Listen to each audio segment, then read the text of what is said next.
Welcome back to another PI Guy Clips video. I want to talk a little bit really quick about your limitations, about my limitations. You see, a man or a woman has to know their limitations. And that goes for any profession, whether you're a private investigator or a banker or you work at the bakery at the grocery store, you need to understand your limitations.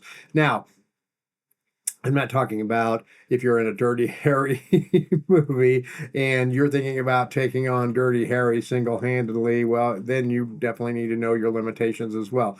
But in business, especially in the PI business, there are certain limitations we all have, and we need to address those. We need to understand that there's sometimes we just have to say no.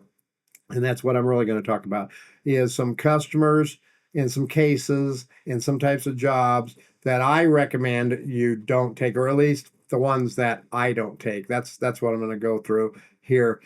First of all, when I have too much work on the desk, when my phone is ringing too much, I know it's time to slow down and stop taking cases. Or if I do take them, I'm going to price them at a very high premium and they're going to be scheduled out further. And a lot of times that just, well, the client will look for other alternatives. But generally, I would rather tell the client, I am just a little overloaded right now. I can't. And then I could refer them on to somebody else that I know that can take on that case for them. Also, when I do not have the expertise, this is a big one for a lot of PIs because there's been a lot out there where people have said, take on everything and what you can't outsource or refer. And if you can't find somebody to do that, well, then just tell the client later you can't.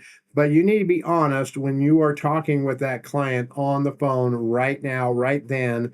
You need to be able to tell them. And if you don't have that expertise, or if you don't know somebody right offhand personally that can handle that case for them, I wouldn't just take it and then hope you can find somebody that can do it. You can always point them to your state PI association or something like that. And definitely don't take it if you don't have the expertise. Don't take on a death investigation if you have zero experience and zero training in doing that.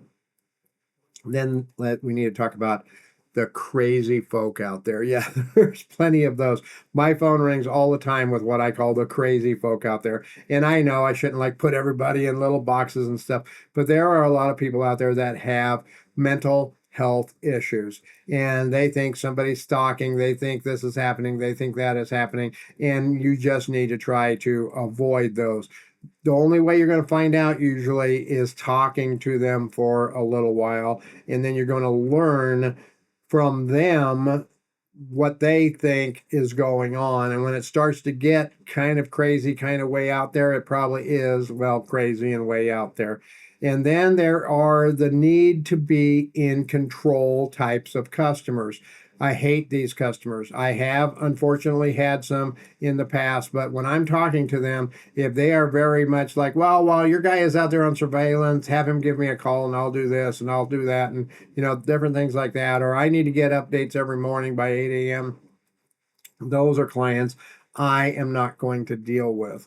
There's a lot of strong personalities out there. Now, again, I am in a situation where I can turn down a lot more cases than a lot of other people, but these are some that I would highly suggest you steer away from because they will cost you more money. And even if you try to charge them extra, they're the need to be in control people. They're going to be the ones that say, no, you're not going to really charge me for that extra 10 minutes of work. You're not going to really charge me for that extra 20 minutes of work. And pretty soon you're out 2 or 3 or 4 hours of work, or they're not satisfied at all and they demand a refund. And this could be big business people. This could be your everyday Jane or John Doe out there too. So you got to be careful about those. And then there are the stalkers. We really need to talk about the stalkers out there. And this is real in the private investigations business. I just had a call the other day. In fact, the guy has called me twice and left messages. I haven't called him back. I'm probably going to call him back and have a little talk with him too, just to see what's going on. But he's just trying to find somebody, a long lost friend, and all he knows is her maiden name and where she used to live.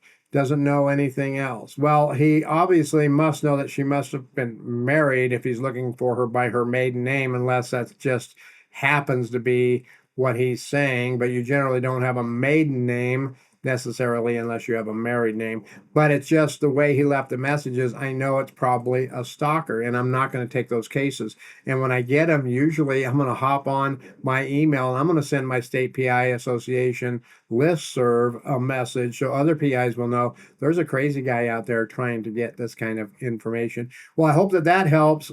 I hope that you're able to help define some of your limitations, and throw this up on a little sticky note or something next to your monitor, so when you get those calls, you'll know that you need to live within your limitations and what types of cases may be stretching your limitations. Hey, if you've enjoyed this video, if you want to see more videos like this, go down and hit that thumbs up, hit that subscribe button. I'll see you in the next PI Guy Clips video.